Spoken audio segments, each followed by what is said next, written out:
andai no Espírito. Gálatas 5, 16 a 26 fala sobre as obras da carne e o fruto do Espírito. Digo, porém, andai no Espírito, e jamais satisfareis a concupiscência da carne, porque a carne milita contra o Espírito, e o Espírito contra a carne, porque são opostos entre si, para que não façais o que porventura seja do vosso querer. Mas se sois guiados pelo Espírito, não estáis sob a lei.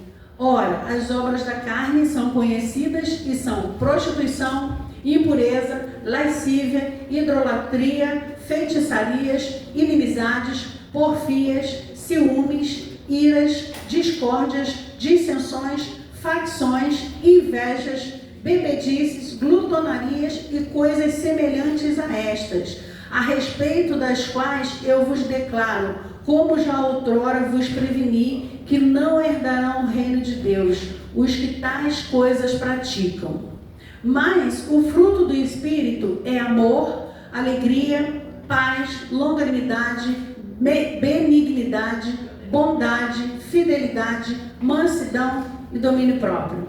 Contra estas coisas não há lei. E os que são de Cristo Jesus crucificaram com as suas paixões e as concupiscências. Se tivermos no Espírito, andemos também no Espírito. Não nos deixemos possuir de vanglória, provocando uns aos outros, tendo inveja uns dos outros. Amém? Podem tomar seu assento. Deixa a Bíblia aberta, acompanha comigo. Eu até coloquei na minha colinha, a versão da nova versão transformadora. Porque eu gosto de ver algumas versões, porque algumas versões são mais claras do que as outras, né? São mais fáceis de entendimento. Mas é o que eu digo, Deus tem sempre a nos revelar a palavra dele, porque a palavra dele ela é viva e eficaz. Então peça ao Senhor, Senhor, guia-nos na verdade da tua palavra, dá-nos discernimento, fala conosco, Senhor. Nós queremos ouvir a tua voz, queremos te ver, queremos te obedecer. Em nome de Jesus. Amém. Paulo aqui, nesse texto, ele nos fala de quê? De práticas e resultados, né? Aqui no verso 21, quem pratica estas coisas? Então fala de práticas. Práticas fala de coisas reais. Não está falando de coisas espirituais, é meu amém? A minha vivência, o meu trabalho, o meu curso, o meu trabalho na igreja, tudo que eu faço. Fala de práticas, de coisas do dia a dia. E práticas são hábitos. Hábitos fala de quê? De habitação. Hábitos, habitar. E ele diz que os nossos hábitos geram frutos. Nossos hábitos têm um resultado. E fruto é resultado. Fala de resultado, não é isso? Quando você semeia, você colhe. Você colhe o quê? O fruto daquilo que você semeou. Amém? Amém. Né? Então, qual é o resultado? Qual é o fruto de quem pratica as coisas da carne? As obras da carne? Não herdará o reino de Deus. Não faz parte desse testamento, não tem herança. Certo? A gente não entende que isso aqui é um testamento que Deus deixou para nós? Que nós somos herdeiros. Quem é herdeiro? Amém. Nós somos herdeiros em Cristo Jesus. Amém. Então quem pratica as coisas da carne, não anda no Espírito, não herdará o reino de Deus. Aí Paulo faz um paralelo entre as obras da carne, sobre ser habitado pela carne ou ser habitado pelo Espírito de Deus, pela natureza divina. Ou seja, eu sou governado pela terra ou sou governado pelo céu? Eu sou governado pelo Espírito ou sou governado pela carne? Porque aquilo que o Espírito quer é contrário daquilo que a carne quer. Eles são opostos entre si. Logo, os resultados também vão ser diferentes, vão ser opostos, né? É tipo assim, me fala quais são os seus hábitos que eu vou dizer quem habita em você. Tá entendendo? E é porque os hábitos nossos é que revelam quem está habitando em nós. Se eu estou aqui falando, entregando a palavra de Deus, mas amanhã eu estou fechando um negócio de uma forma que não é lícita, de uma forma ou de um negócio que venha de corrupção, ou de um dinheiro que a gente não sabe a procedência, eu estou louvando a Deus com isso? A minha prática está condizendo com quem habita, que eu estou dizendo aqui que quem habita em mim é o Espírito Santo? Não. Então, aquilo que o Senhor, aquilo que nós permitimos, né, é que vai gerar a nossa avaliação diante de Deus e diante dos homens. Porque nós somos testemunhas de Deus. Nós somos testemunhas de Jesus. Né? Vocês já ouviram falar assim? Eu estou falando até porque é um discurso que a gente conhecia, a gente falava: para ser crente igual fulano, eu não quero ser, mas é nunca. Por quê? Porque a gente tinha exemplos de maus testemunhos. Mas nós também tínhamos exemplos de bons testemunhos. Pessoas de Deus, pessoas que eram assim, acima de qualquer suspeita e tinham uma conduta inabalável. Então nós tínhamos exemplos, então a gente sabe discernir. Agora, quem está lá fora, quem não é do Senhor, quem não é de igreja nenhuma, sabe avaliar melhor ainda, porque às vezes a gente, né, bota uma peneira nos olhos, acha que tampa o sol, mas não tampa, e a gente fecha os olhos, mas quem está lá fora não perdoa. E é crente, não é assim? E é crente. Então nós somos testemunhas de Deus, então nós precisamos dar testemunho diante de Deus e diante dos homens, né? E o que Paulo diz aqui é que eu posso falar qualquer coisa. O que Paulo fala para a igreja? Adverte a igreja. Que eu posso falar qualquer coisa. Que eu sou cheia do Espírito Santo, mas ele diz, mostra o fruto. Né? Então, aí ele pergunta, quais são os hábitos de quem é habitado pelo Espírito Santo? E qual é o resultado na vida desse alguém? Porque o Espírito Santo é quem nos convence do pecado, do juízo e da justiça. E quando ele nos convence, o primeiro resultado o primeiro batismo que nós temos é no Espírito Santo. Por quê? Porque ele nos alcançou de dentro para fora. Ele alcançou o nosso íntimo, revelando o quê? Que nós somos pecadores e que nós precisamos do Senhor. Então a primeira ação, o primeiro resultado dessa ação do Espírito Santo é vergonha e arrependimento das nossas práticas. E através do arrependimento, Jesus nos dá um novo nascimento. Ou seja, quando você foi tocado pelo Espírito Santo e recebeu a Jesus como Salvador e Senhor da sua vida, você recebeu um selo que é reconhecido nos céus e é reconhecido no inferno. Porque o crente pode até duvidar. O crente pode até dar uma escorregadinha, ninguém está me vendo. Mas só mais uma vez, aquilo que eu fazia lá atrás, só mais uma vez para despedida, a saideira da minha vida de pecado. Mas você já está com selo.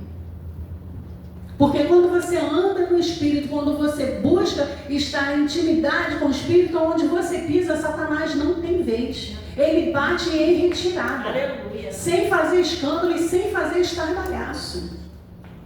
Porque você é autoridade nos céus, porque você é filho daquele que te criou aqui, o filho do Criador e daquele que já venceu a Satanás. Amém. Porque muitas vezes a gente não acredita que Satanás está vencido e a gente quer pecar. Mas ele sabe que é derrotado, mas ele não desiste. Isso que a gente tem que entender, ele não desiste de nos fazer pecar e nos levar para que pratiquemos a obra da carne. Então, quando Jesus nos dá esse novo nascimento, eis que as coisas velhas se passaram e tudo se fez novo. Aleluia! E a partir daí, nós instruídos pelo Espírito Santo, as práticas já não podem ser as mesmas. Amém. Por quê? Porque o que Jesus promete na palavra dele? O Espírito Santo que vai habitar em nós. Então, onde o Espírito Santo habita, as práticas não podem ser aquelas que eram abomináveis ao Senhor. Né? Aquele que roubava não rouba mais. Aquele que matava não matará mais. Irai-vos, mas não pequeis. Não saia da vossa boca nenhuma palavra torpe, nenhum linguajar de baixo escalão, nenhuma palavra chula. Não entristeçais o Espírito Santo de Deus. Longe de vocês toda blasfêmia, gritaria, malícia e ira. Efésios 4 nos ensina isso, de 26 a 31. nos ensina isso.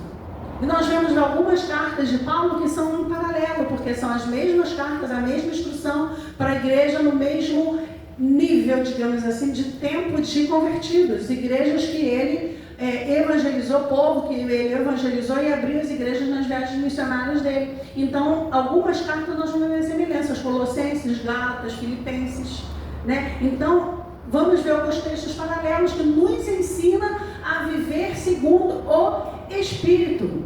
E é por isso que ele diz, mostra o fruto. Porque tudo tem que se fazer novo. Mostra as mudanças que aconteceram com a morada do Espírito Santo na tua vida. Aleluia. A partir de quando você foi convertido. Mostra na forma com que você vive. Então esse Espírito, ele ora por nós. Diante de Deus, ele intercede por nós. Aleluia. Ele sonda aquilo que está no nosso coração e leva para Deus, e sonda no coração de Deus aquilo que Deus tem para você. Amém. E traz para você. Aleluia, glória a Deus. Esse é o Deus que nós servimos e esse é o Deus que Ele nos apresenta, que Jesus nos apresentou. Ele nos ensina a nos relacionar com Deus, no Espírito Santo. E tem várias formas de nos relacionar. Aleluia. Então ele apresenta todas as formas de nos relacionar. Tem várias formas de nós nos relacionarmos com Deus. Algumas formas, né, a grande maioria de nós, eu não sei vocês, mas a grande maioria de nós vem para Deus quando? Quando você está na lona, caído, nocauteado, né? A gente está em busca de quê? De bênçãos. A gente vai atrás de soluções, de respostas. A gente vai atrás dos benefícios de estar perto de Deus. E ali nós vamos vendo um lugar de porto seguro. E quando a gente vê que as nossas práticas trouxeram maldições para a nossa vida, o que a gente quer? Ficar perto de Deus para que essas maldições saiam sobre a nossa vida, sobre a nossa casa, sobre a nossa família, né? Amém ou amém? E a gente vai mantendo o relacionamento com Ele. É assim, quero os benefícios, mas a nossa vida não pode estar baseada somente, o nosso relacionamento baseado somente em querer as bênçãos do Senhor, em buscar as bênçãos do Senhor, né? Até porque o que nós mais vemos, e que se as pessoas que passaram por aqui, que tem o nome do gasofilácio, que já foram queimados no monte, e que vieram em busca de milagre, de cura, de resultados, e alcançaram, estivessem todas aqui, esse lugar seria pequeno demais, essa rua seria pequena demais, ponta a ponta, né? Verdade. Muitos vão e não voltam nem para agradecer.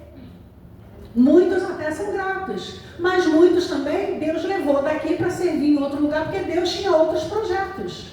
É assim que as coisas acontecem, mas muitos não voltam nem para agradecer. Mas se aconteceu com Jesus, por que não acontece com a gente?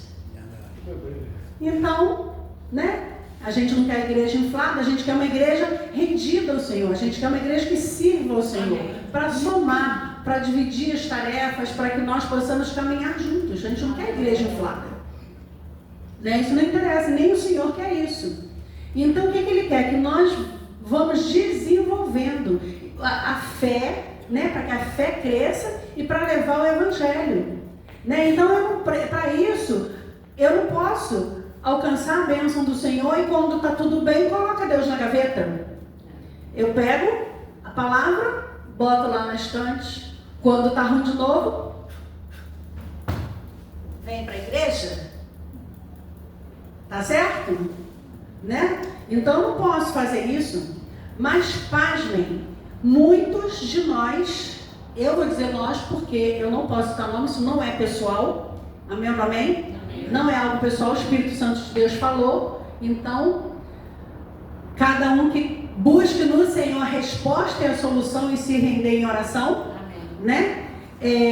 Mas pasmem que muitos de nós, e a gente também não pode julgar, porque a gente acaba vendo situações que a gente ouve, que nós passamos também, e até se encontrar ali no equilíbrio, né, do que propõe a palavra, muitos vão continuando na igreja, e vai passando o tempo e vai seguindo, mas errando, né? Porque a gente erra o tempo todo. Então é possível a gente estar no banco da igreja, muitas das vezes trabalhando e servindo e errando no relacionamento com Deus. Vem para o culto, vem para a escola bíblica, trabalha, faz cursos, e a gente tem que vigiar muito nisso, e vai assistindo uma série de aulas e fazendo curso e buscando e se especializando, sabendo tudo sobre Deus. Muito cheio de informação. É necessário? É maravilhoso isso, porque para a gente conhecer, a gente precisa estudar, e para andar junto a gente tem que conhecer.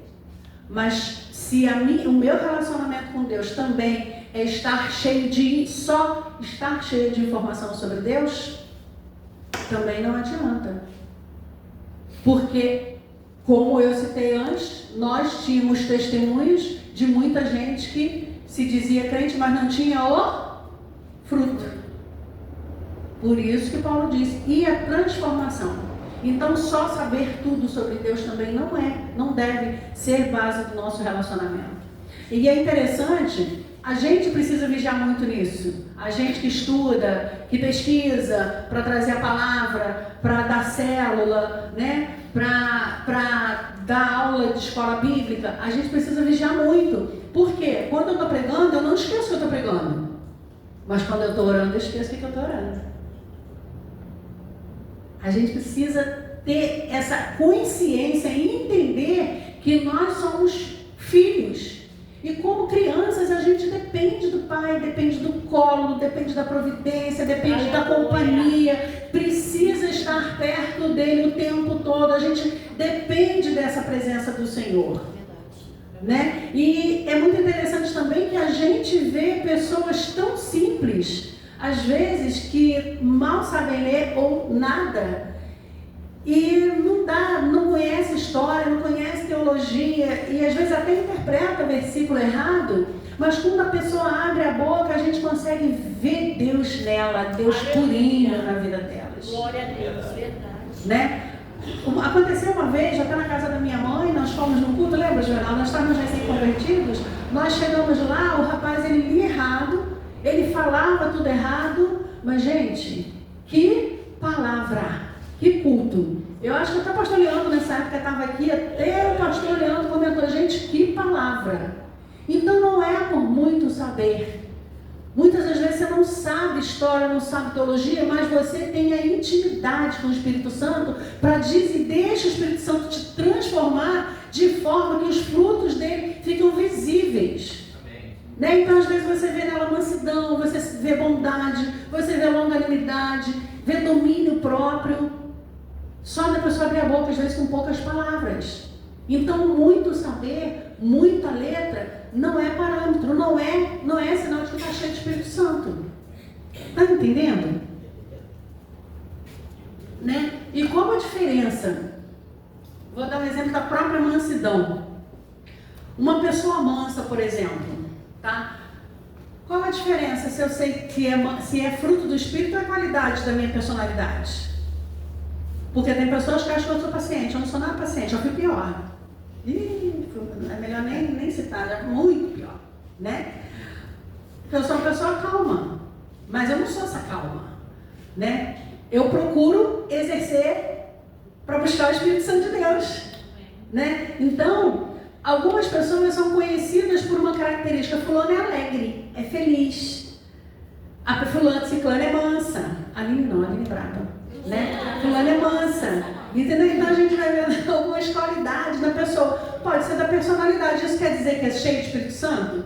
Não necessariamente. Nem sempre. Por quê? A pessoa mansa, por exemplo, diante de uma situação de erro ou diante de uma situação de injustiça, se ela for mansa só para ela não se indispor como uma pessoa ou só para não se envolver, não é mansidão, é omissão. E omissão é crime, né? E omissão é pecado. Então não é fruto do Espírito, né? Então, quando eu tenho se eu estudo, sei mais de um assunto referente à palavra de Deus, ou seja lá qual for, profissional, mas eu trato mal outras pessoas porque elas não sabem como eu, não é fruto do Espírito? É arrogância, é maldade, né? Então o fato de saber não é não é sabedoria, não é a sabedoria dos céus. Entendeu? Então como é que eu sei se é a minha personalidade ou fruto do Espírito?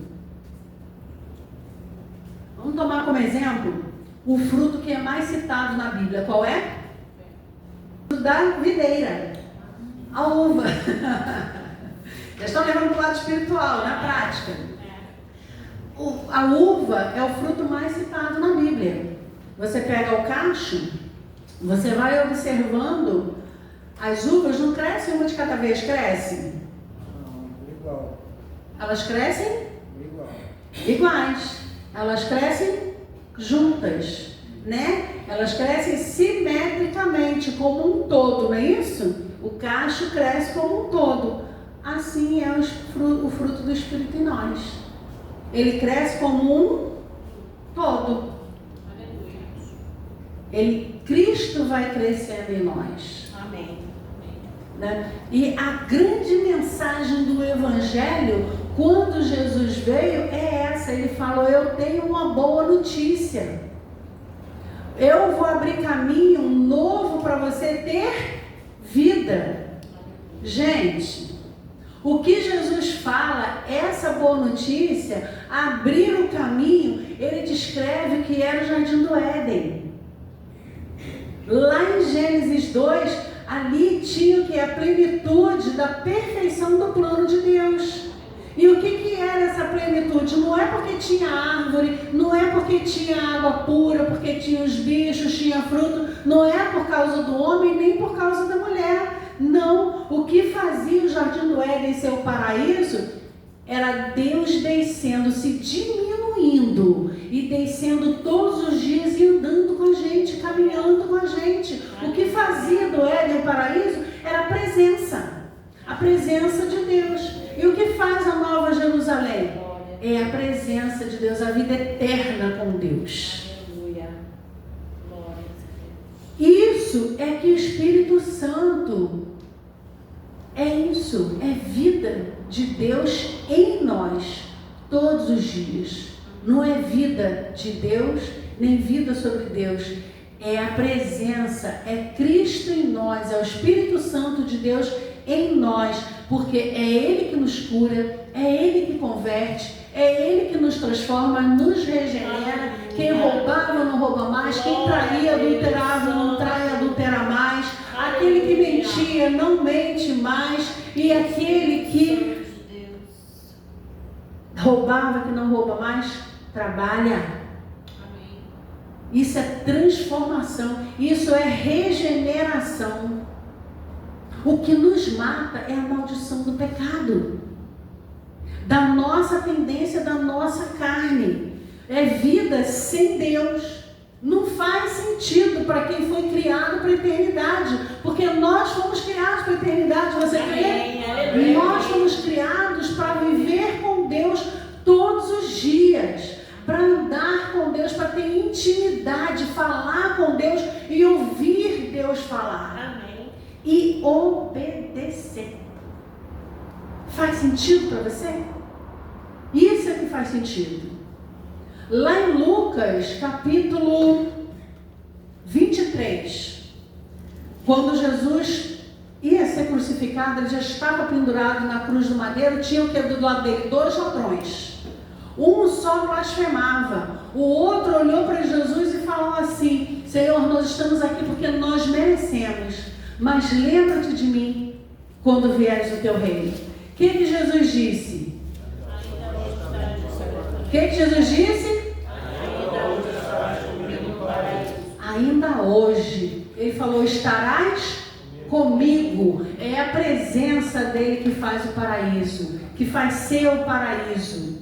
Seja em águas tranquilas, seja em pastos verdejantes, é o paraíso. Seja no vale da sombra da morte, na mesa, na presença dos meus inimigos, se ele estiver comigo, é o paraíso. Essa é a grande promessa do Evangelho. E o Espírito de Cristo em nós, o Espírito Santo de Deus, é a presença que faz seu paraíso. Aleluia. Uma coisa que o cristão convertido, o cristão nascido de novo, não experimenta mais é a solidão.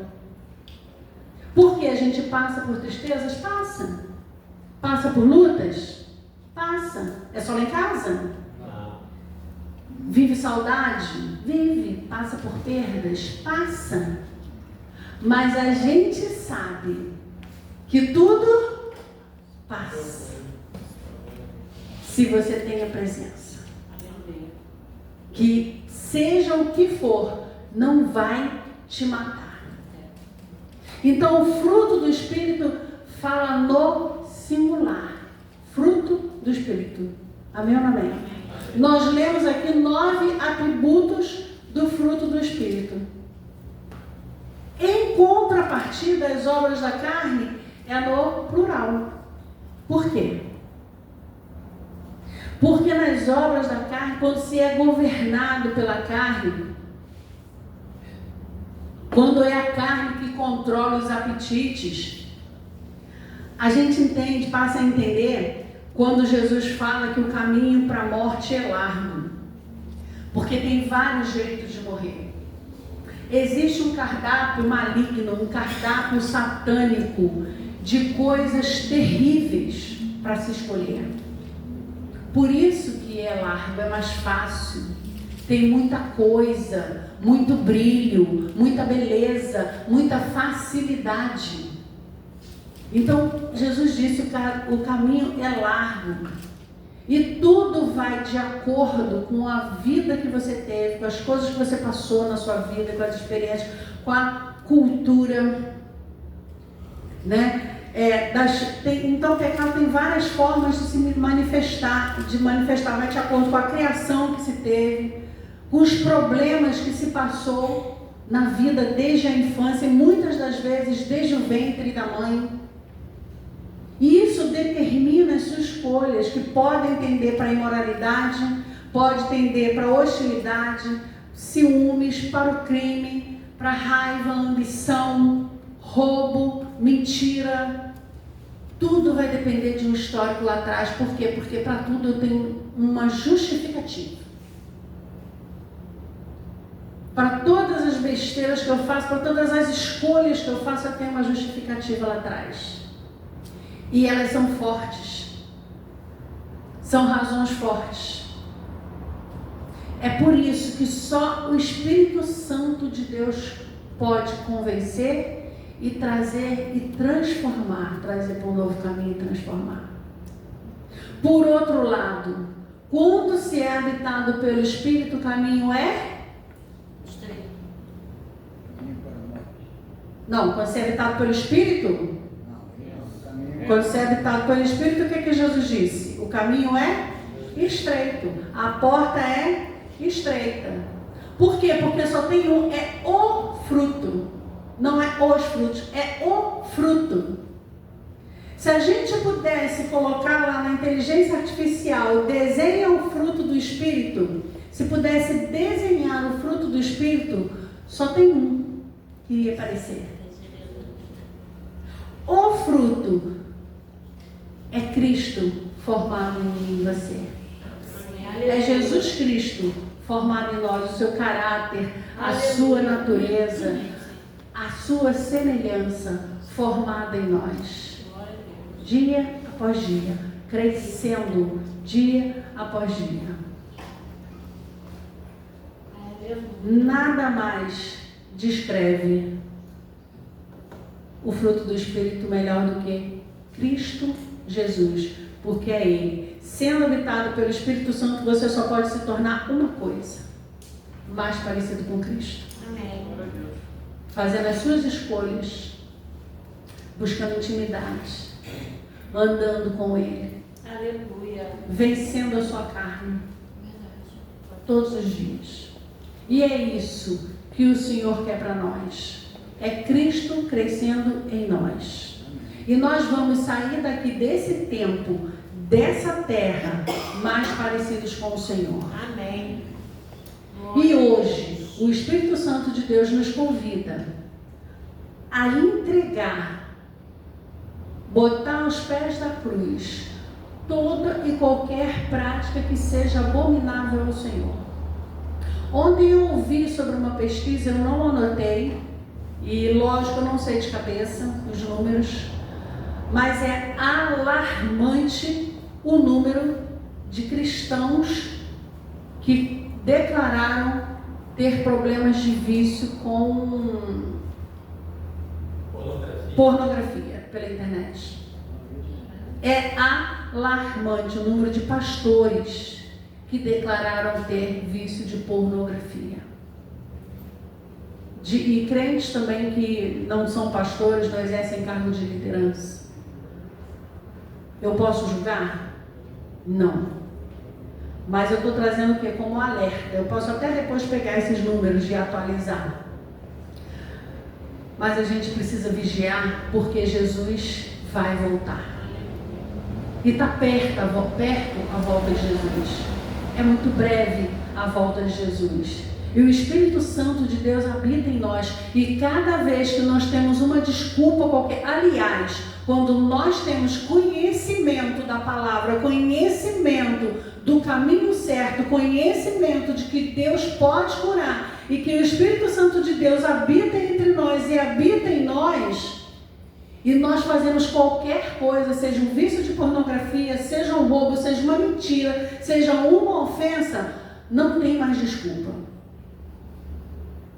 Porque Deus, ele leva em conta o tempo da ignorância. Mas a partir do momento que nós temos conhecimento, nós somos responsáveis pelas nossas escolhas. Nós somos responsáveis pelas consequências do nosso pecado. E nós somos responsáveis pelos danos que nós causamos, porque nós vamos responder pelo dano que causamos a essas pessoas também. Então, seja o seu pecado mais íntimo. Eu não quero saber, não é o meu ouvido. Se você quiser confessar, amém. Mas se não quiser, eu te peço, em nome de Jesus, que você fique de pé e coloque nas mãos do Senhor agora. Porque o reino de Deus já está nessa terra. O Espírito Santo de Deus está aqui. E vai chegar o dia que ele vai ser retirado dessa terra. E quem vai querer ficar? Alguém quer ficar, né? Nós queremos ir com ele, amém ou não amém? Amém. Então, fica de pé agora. Glória a Deus, aleluia. Então eu te convido agora, feche seus olhos. Gostaria que todo mundo fechasse seus olhos. Seja um pensamento errado, um pensamento pecaminoso. O pensamento, a mente é o maior campo de batalha que nós temos. E se a gente conseguir vencer, a gente não consegue sozinho, tá? Mas se a gente vence em luta, em oração, vence o pensamento, não desce para o coração. O pecado não se materializa. Porque pensar é involuntário, mas você permanecer, você alimentar, e você deixar materializar é responsabilidade. Então que nós possamos tratar o reino de Deus com responsabilidade, que nós possamos alimentar e deixar o Espírito Santo de Deus agir através de nós, para que vidas sejam salvas, que esse é o grande objetivo do Evangelho, é levar a palavra de Deus, é buscar aquele que está perdido, é amparar, é ser coluna para aqueles que necessitam. Bendito é o teu nome, ó Pai, aleluia.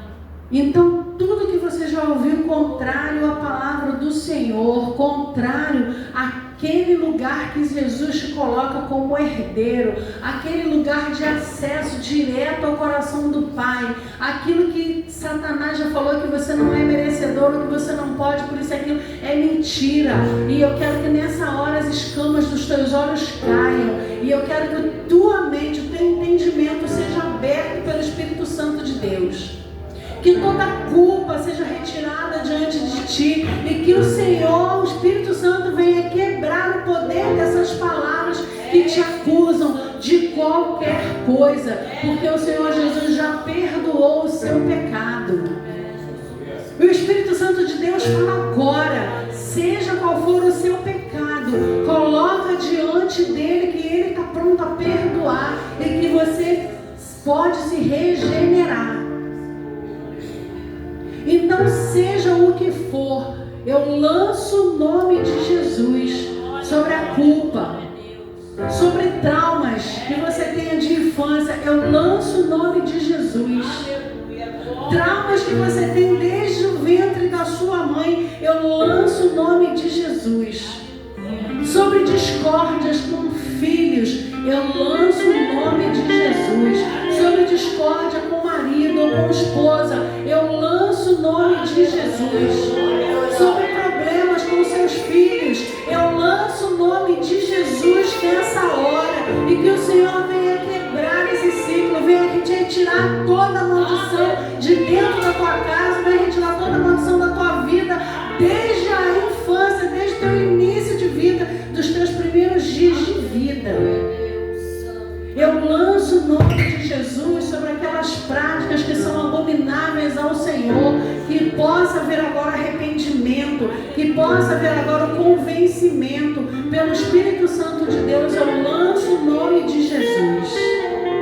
Toda humilhação que você já sofreu, toda humilhação que você sofre, eu lanço o nome de Jesus. Sobre todas as armadilhas que o inimigo tem lançado contra você, eu lanço o nome de Jesus. E eu declaro sobre o teu coração nessa noite, terra fértil. Eu declaro sobre a sua mente nessa noite, terra fértil. Para que a semente dessa palavra possa germinar, para que possa frutificar, para que você possa colher os frutos de uma vida em Jesus, uma vida com Jesus.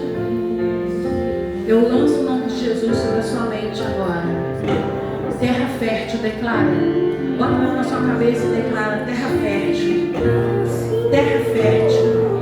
Terra fértil, Espírito Santo de Deus. Terra fértil. Terra fértil. Para que haja mudança de mente. Para que as mentes sejam cativas a Ti. Para que saiam todo pensamento